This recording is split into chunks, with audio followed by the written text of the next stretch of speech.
Are you suffering from a health problem? Any chronic health problem?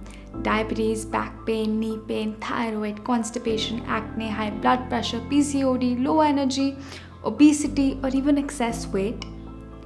What if I tell you that changing your food can cure your disease? Which means that if you change your diet, follow it religiously, and get your blood tests done after 3 months, you will not have that disease anymore. Now, you probably wouldn't believe me. Huh? But what's the relation between my diet and my disease? Food doesn't cure disease, medicines do. You might be thinking, what if I tell you that thousands of people around the world are giving up medicine and curing health problems by changing their diet and lifestyle? In this video, I'll share one simple diet plan that was first suggested to me by my guru. I followed it religiously and I cured my thyroid, PCOD and hair fall without medicine. I've suggested the same diet to hundreds of people and they've all been able to cure diseases. But before I give you this one diet plan and explain you what food to put in your body, you must take out the undigested food from your body. The waste, the toxins sitting inside. Meaning, knowing how to detox is even more important than knowing what to eat. For example, if you accidentally put in diesel in a car that was meant for petrol, it won't work, right? To make it work again, first you need to take out the diesel and then put in the petrol. Same with us. Our body is meant for this. Fresh fruits, vegetables, plants straight from nature. But we accidentally fed it with this. Too many grains, oils, breads, paranthas, soda, snacks, food that's packaged. No wonder our body is not properly working and has all these diseases. So step 1 is to take out the bad stuff, the undigested waste sitting inside. And step 2 is to put in the good stuff, the right food. This video covers only step 2. Make sure that first you watch step 1 by clicking on this box above. In step 1, I share 3 powerful ways to remove toxins from your body. Okay, coming back. I don't want to give you a scripted diet plan and say, hey, this is what you have to eat for breakfast, lunch, dinner. No. First, you must understand some basic principles about natural food. If you want to be truly healthy, you need to look for 4 qualities in your food. Your food should be 4 things. Number 1, it should be living. See, if you bury something in the ground and water it for a few days, it should grow into a plant, right? For example, if you take a lentil seed, bury it in the soil, after a few days, you'll get a sapling. But if you plant any junk like Maggi, let's say, do you think you'll ever get a wheat plant out of it?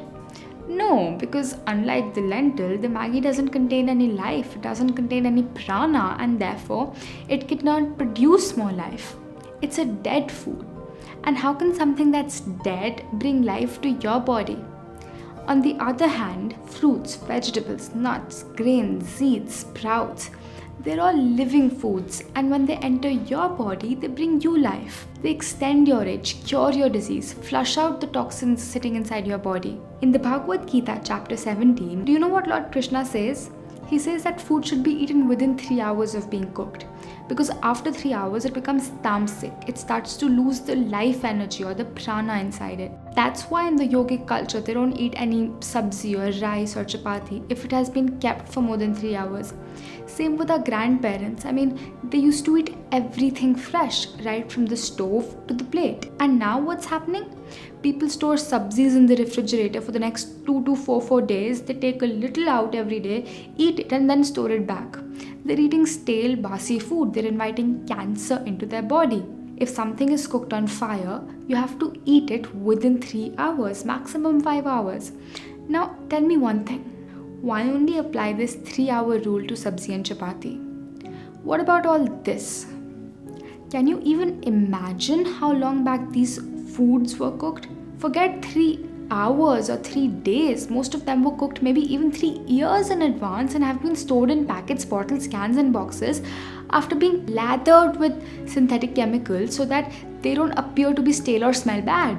These chemicals might increase the shelf life of these products, but they decrease the shelf life of our own bodies. Actually, if you think about it, these are not food. The products made by a company who wants to make a profit like any other business. They're dead. They have no life energy left inside them. So rule number 1 is to eat living food. Nothing bottled, tinned, packaged, frozen or processed. Nothing man-made in a factory. Eat living foods straight from nature. Fruits, vegetables, sprouts, coconut, juices, grains, nuts and seeds. Instead of munching on biscuits, munch on coconut slices. Instead of popping soda cans, pop coconut waters. Instead of having namkeens, have platters full of fresh fruits or salads. Second, eat food that is wholesome. See, Mother Nature knows best. She does not make mistakes. There's a reason why she hung dates on trees and not sugar. There's a reason why she gives us olives but not olive oil, potatoes but not potato chips. All foods that come directly from plants or trees or from the earth are wholesome. They've not been, subtracted of anything. Nature has done a lot of planning before making every food. She has given each food item a specific ratio of protein, fats, nutrients so that we humans can easily digest and eliminate it. If we fragment it by consuming only a part of it, or by stripping away its outer layer, or by squeezing out only the fats from it, we totally change it from nature's original design. So for example, eat brown rice instead of white rice. Brown rice is wholesome, it's the real deal. When we remove the bran from it, it becomes white rice. The digestive mechanism of the rice lies in this outer bran that we so conveniently just decide to throw out. Eat dates or jaggery instead of sugar. Dates are wholesome, sugar is fragmented. Eat whole coconut instead of coconut oil. Eat the whole olive instead of olive oil. When eating wheat, eat only whole wheat along with the outer layer, or what we call chokar in Hindi. Do not sieve it before making your chapatis. Third, eat food that comes from plants. No meat, fish or eggs. Nature has not designed our body to consume these animals. What should I do? I will create a separate video on this topic in the future. Your next question may be, what about milk and dairy? Look, as a substance, pure cow milk is very good.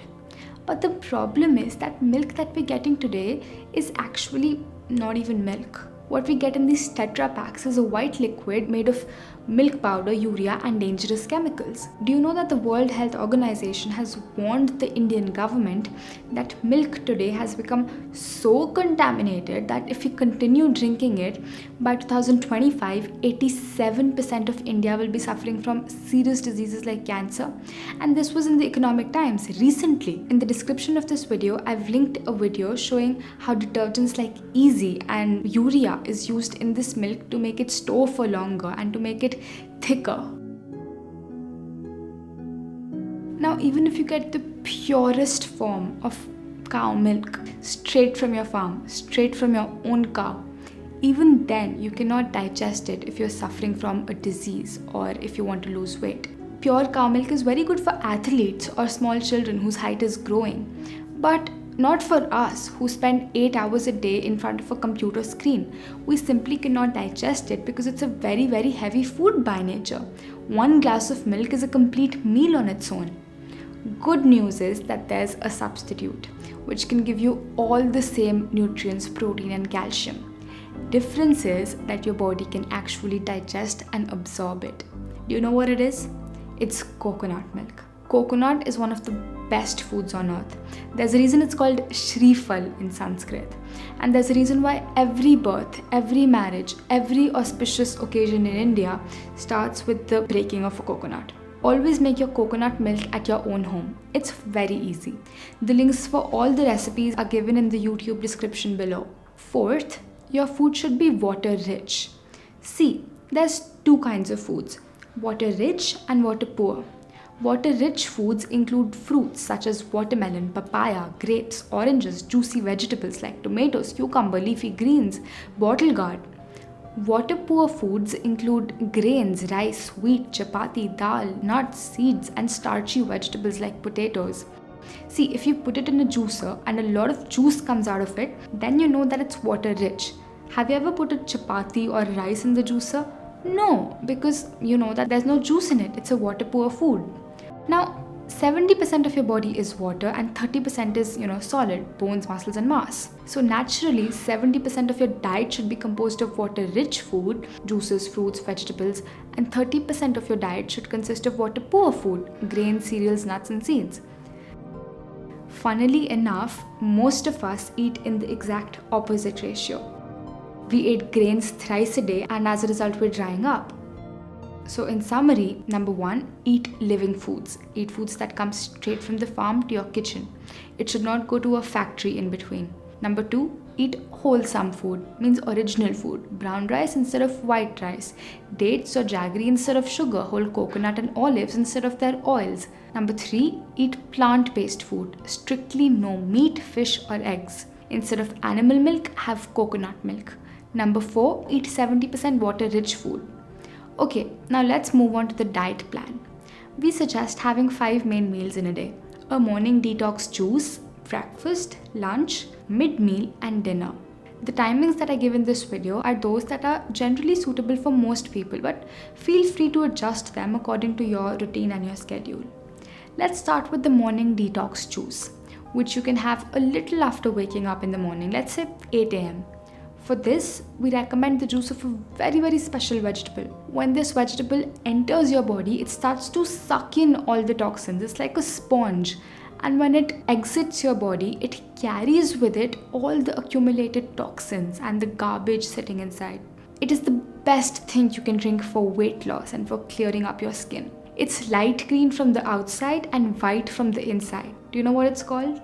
It's called Ashgard in English and Safed Petha in Hindi. Simply cut it, peel off the skin, take out the seeds and juice it. Drink 1 full glass of this juice without adding any lemon or salt. If you want, you can mix it with 50% of coconut water. And don't worry at all, it doesn't taste bad or bitter. It's actually just bland. It has almost no taste. In case Ashgard juice is not available, drink 1 glass of coconut water. In case even coconut water is not available in your country or your region, drink the juice of any vegetable, for example, bottle gourd or ghea or celery or cucumber. Then, till about the next 2 hours, eat nothing because the Ashgard juice is doing its work inside your body and you don't want to interrupt the cleaning by eating something. At about 10 a.m., it's time for breakfast. For breakfast, you can have a big bowl of fresh seasonal fruits. Can be any fruit you like, preferably water-rich fruits. So avoid bananas. You can eat any combination of fruits that you like. Eat fruits that are always local to your country. Always eat seasonal and regional. If you wish, you can grate some fresh coconut from the top. Then comes time for lunch at about 1 p.m. This is when you can have your grain meal, chapati and sabzi. The chapati that we suggest is a special chapati. It's much more easier to digest. Instead of using 100% wheat flour, it's made of 50% wheat flour and 50% vegetable. So you can make any vegetable chapati, cucumber chapati, beetroot chapati, spinach chapati, bottle gourd chapati, carrot chapati. So this way, even if you're eating 2 chapatis, the grain or the wheat of only 1 chapati is going inside your body. But this doesn't mean that you start eating double the number of chapatis. Eat just as many as you were before. I've made a video showing exactly how to make this kind of chapati.